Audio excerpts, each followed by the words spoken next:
Pessoal, vídeo aula 11, parte 6. Agora nós vamos concluir o nosso exercício exemplo 5.4, que trabalha com uma carga desequilibrada ligada em estrela com neutro. O passo seguinte agora é realizar o cálculo das nossas potências monofásicas, as potências ativa, reativa e aparente monofásicas.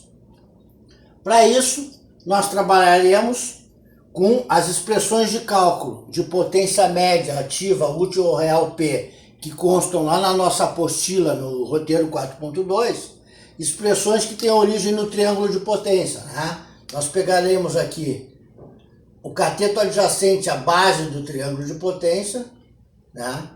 Com a função cosseno multiplicado pela hipotenusa, né? Então a hipotenusa seria a potência aparente S.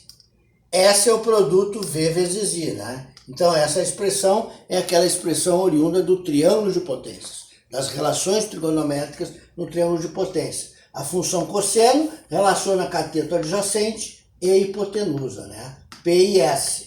S é o produto V e I, tá certo? Então, para a primeira fase, né? O valor da tensão de fase 120 volts, a corrente na fase A, calculamos 20 amperes. O ângulo característico da impedância ZA, sempre atenção aqui, né? Esse ângulo φ é o ângulo característico da impedância. Não vamos pegar o ângulo aqui da corrente A, não. Tá? O ângulo da impedância. Então, se a gente observar, a nossa impedância A tem o ângulo 0 grau. Então, realizando esse cálculo, né, cosseno de 0 é 1. 120 vezes 20 vezes 1 vai dar 2.400 watts. A potência média, ativa, útil ou real, P da fase A, tá certo? O mesmo processo, fazendo para a fase B e para a fase C, as duas tensões de fase VBN e VCN, logicamente tem o mesmo valor, né, de magnitude, 120 volts, né, diferindo aqui as magnitudes das correntes, né, IB e IC. Para IB é 20 amperes, para IC é 24 amperes. E diferindo também o ângulo característico das impedâncias B e C, tá certo? Para a impedância B é 30 graus e para a impedância C é 45 graus.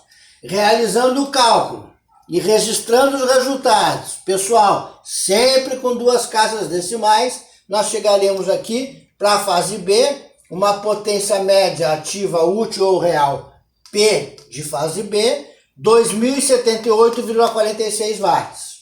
E para a fase C, uma potência média ativa, útil ou real, P da fase C, de 2.036,47 watts. Certo? Então, as potências monofásicas ativa, média, útil ou real das três fases acabaram de ser calculadas. Próximo passo, né? O cálculo para as monofásicas reativas das nossas três fases, ok? Na página da apostila lá, onde tem o roteiro 4.2, para o cálculo das potências reativas monofásicas, vocês vão encontrar uma das expressões oferecidas para cálculo, a expressão que tem origem no triângulo de potências, que relaciona a função seno com o cateto oposto ou a altura do triângulo retângulo, né? Então, cateto oposto, função seno, e aqui hipotenusa, né? Hipotenusa S. S é o produto V vezes I, ok? Para as três fases. Uma repetição, então, do cálculo que já foi realizado com a potência ativa, né? De cada uma das três fases. A única diferença aqui é que ao invés da função trigonométrica cosseno, agora nós utilizaremos a função seno, ok? Então, os resultados aqui se repetem, as três tensões de fase igual a magnitude, 120 volts sempre, né? Diferindo aqui a magnitude das três correntes, fase A é 20 amperes, fase B é 20 amperes e fase C é 24 amperes. E os ângulos característicos, né? Tomem o cuidado, não peguem ângulo característico de corrente, é um característico da impedância, né? Então, fase A 0 grau, fase B 30 graus, fase C, 45 graus. Vamos obter esse resultado. 0 volt-ampere reativo para a fase A. Nenhuma surpresa para nós. A nossa impedância da fase Z, A, né, é uma impedância que tem um ângulo característico 0 grau, ou seja, uma carga puramente resistiva, conforme nós comentamos no início do exercício. Tá certo? Para a fase B e fase C, ambas resultaram valores de potência reativa positivos, né? Ou seja, potências reativas positivas são potências reativas mais J, mais 90 graus, elas estão para cima no eixo imaginário, no eixo vertical. Fossem valores negativos, né, menos J ou menos 90 graus, elas seriam cargas de natureza capacitiva. Como são positivas, é um Q do tipo QL, né, um Q indutivo, são cargas indutivas, ok? Para o cálculo das nossas potências aparentes, né, basta que a gente realize o produto tensão-corrente pertinente a cada uma das três fases, né? Então, para a fase A, tensão de fase VAN e corrente de fase IAN. 120 vezes 20, 2.400 volt-ampere. Ora, qual é o ângulo dessa hipotenusa do triângulo de potências da fase A? É o mesmo ângulo da impedância ZA, ou seja, 0 grau. Então, esses 2.400 VA é um triângulo de potência cuja hipotenusa está com um ângulo 0 grau, ou seja, é um triângulo que tem altura 0. O SA é igual ao PA e o QA é 0. A hipotenusa caiu em cima da base. É um triângulo, não é um triângulo, é só um segmento horizontal. A hipotenusa está sobre a base e a altura é nula, ok? Para a fase B, 120 volts a tensão, 20 amperes a corrente, também 2.400 volt-ampere. O ângulo dessa potência aparente da fase B é o mesmo ângulo da impedância ZB, ou seja, 30 graus positivos. Aqui sim, na fase B, a gente tem uma hipotenusa de 2.400 VA, uma base e uma altura, né, que são as potências ativa PB e reativa QB, certo? Com ângulo positivo de 30 graus. Para a fase C, agora a corrente é 24, a tensão nos mesmos 120, vai resultar em 2.880 volt-amperes. O ângulo é o mesmo ângulo da impedância da fase C, ou seja, 45 graus. Esse triângulo de potência tem uma hipotenusa medindo 2.880 volt-ampere com ângulo de 45 graus. Tem uma componente ativa ou real P e uma componente reativa ou imaginária Q, índice C, tá certo?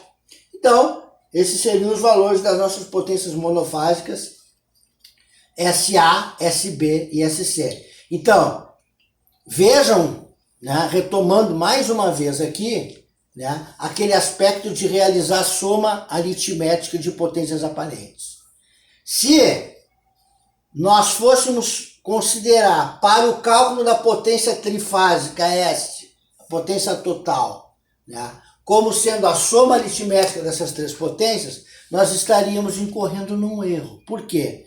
Somar aritmeticamente 2.400 com 2.400 com 2.880, a gente ia chegar a um resultado, né, que é absolutamente igual à soma numérica desses valores, como se eles estivessem sobre o mesmo eixo. E isso não é verdade. Esse ângulo desse 2.400 é um ângulo zero.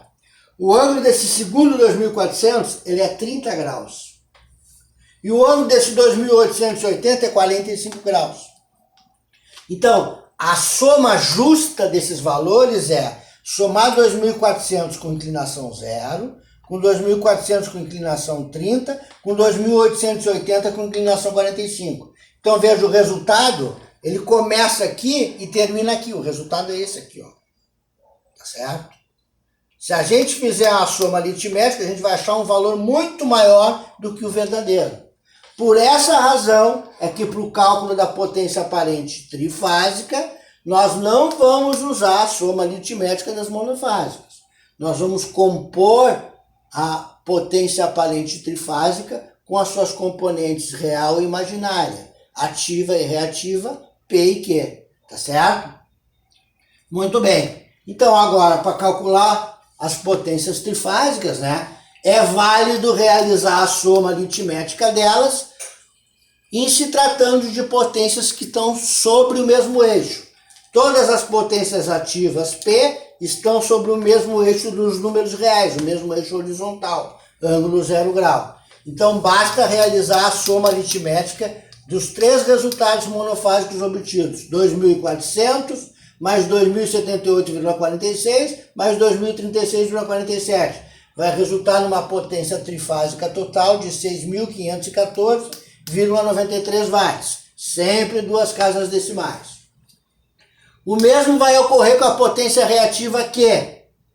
A potência reativa Q é a potência estabelecida sobre o eixo vertical, sobre o eixo dos números imaginários.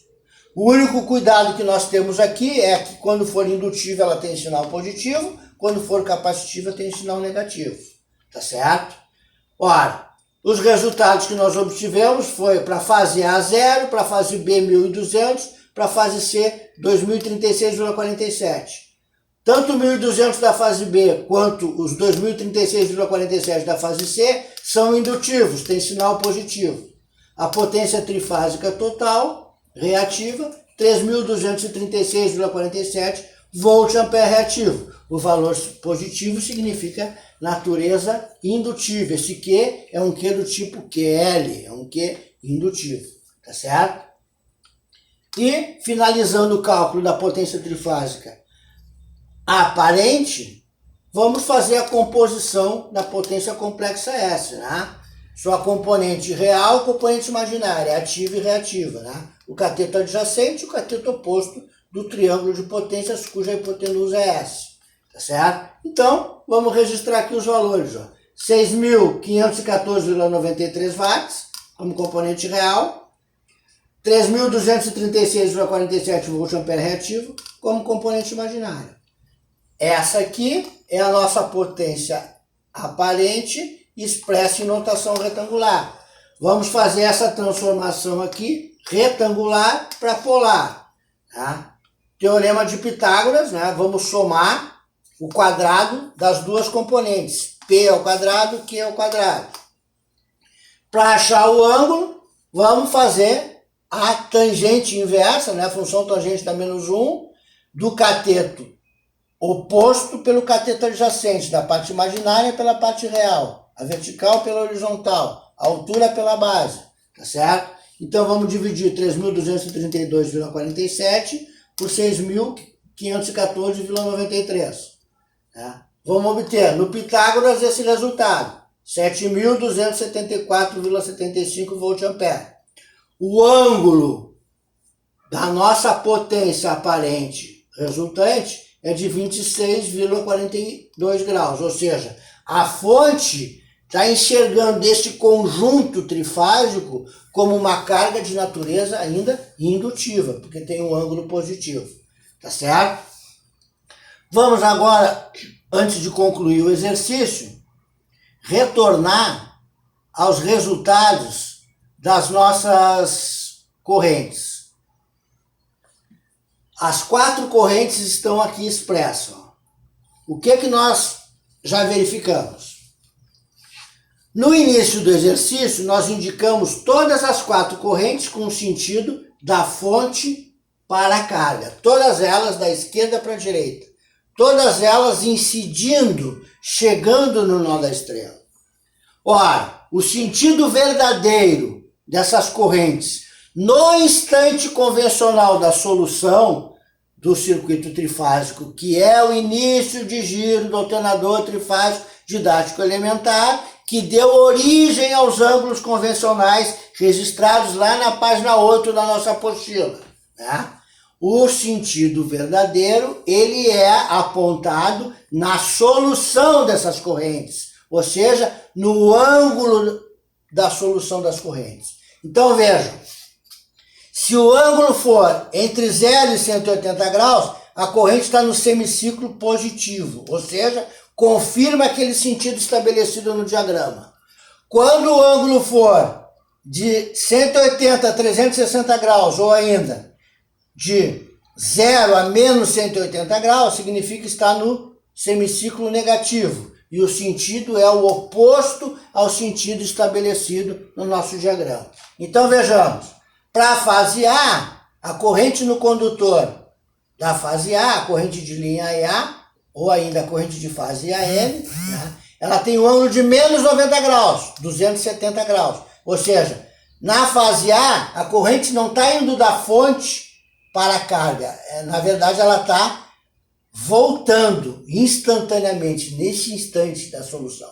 Ela estaria voltando, tá certo? Para a fase B, o ângulo é 0 grau, tá certo?